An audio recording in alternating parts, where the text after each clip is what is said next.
Hi guys, this is Prantik from Game Changer. Welcome.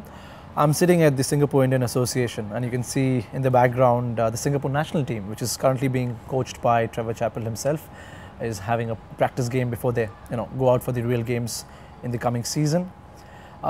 Before I start today's session, by the way, I'm very excited. This is our first video blog for Game Changer. Let me tell you a bit more about the venue. So this is one of my favorite places in Singapore. I've been playing for the Singapore Indian Association for the last, I think, 6 years now. This place has a lot of rich heritage. I think the founding stones were laid by India's first Prime Minister, Mr. Jawaharlal Nehru, during his last state visit in 1950, if I'm not wrong.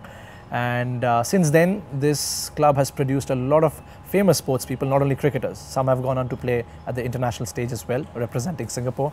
In fact, of late, we've also had the good opportunity to meet some international players like Jayasuriya, Shoaib Akhtar, etc., who have come here and played some international T20 and games of the other format. So it's a ground with a lot of heritage, and I'm immensely proud to be part of this club.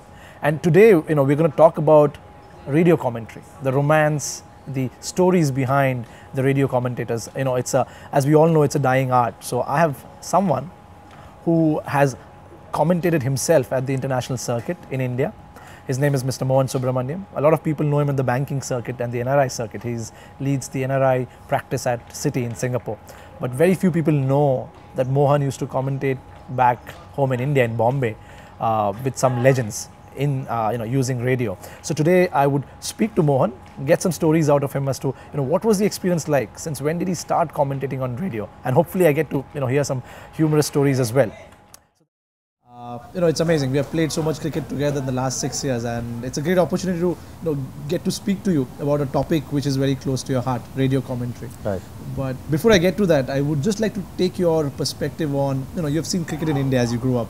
You've done a lot of commentating, and now you've been in Singapore for about 10 years. How different is the cricket in the two countries? I mean, definitely cricket in India is a lot more competitive. India being India, it's got 1 billion people, right.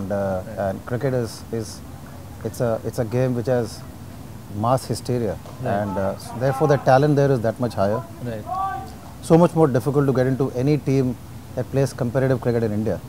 But Singapore, a very pleasant surprise, and it's a great delight to see so much of cricket, right. In Singapore. Inevitable given the proximity to India, Pakistan, Sri Lanka, Australia, New Zealand.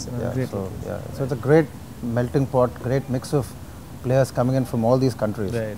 And for a country of this size, the level of interest here is fantastic. I mean, so yeah, let's get to radio commentary. Obviously, I haven't heard too much of radio commentary apart from some on Akashvani, during my childhood days. But I understand from Cricinfo and other sources that it dates back to 1922.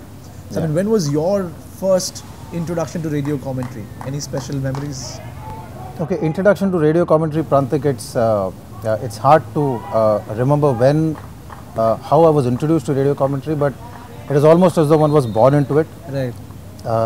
Family, friends, cricket was a passion, right, as much as it is today. Right. It was the same thing then. Right. And my family was crazy about the game. I remember my family doing pujas every time Gavaskar entered the 90s. Right.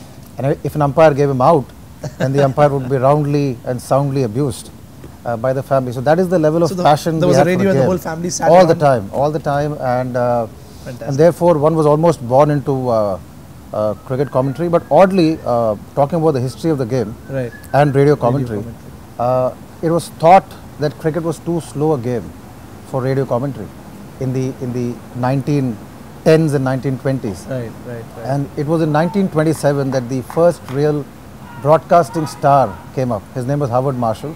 Yes. And he started popularizing the game in 1927. He was part of the BBC team infrastructure. Yes, right. And then subsequently Test Match Special was born 30 years later. In 57. In 1957. Right. And they had some great names as well. There was Fred Truman, Trevor Bailey, and so these are people who even played the game as well. Who played a lot of cricket as well. And later on there was Tony Lewis. Yeah. And Test Match Special really changed the way cricket broadcasting was done till then. Right. Because they had a touch of irreverence. There was a lot of humor in the conversation. Right. And even to this day, Right. it's got Jonathan Agnew, Henry Blofeld, and a couple of others. Right. And the people in England love it. So I was introduced. I was like rather born into radio commentary. And what was the next question? Yeah, I was talking about, in terms of radio broadcasting. So, I mean, or sports broadcasting. Do you agree that radio kind of brought the concept of sports broadcasting to cricket?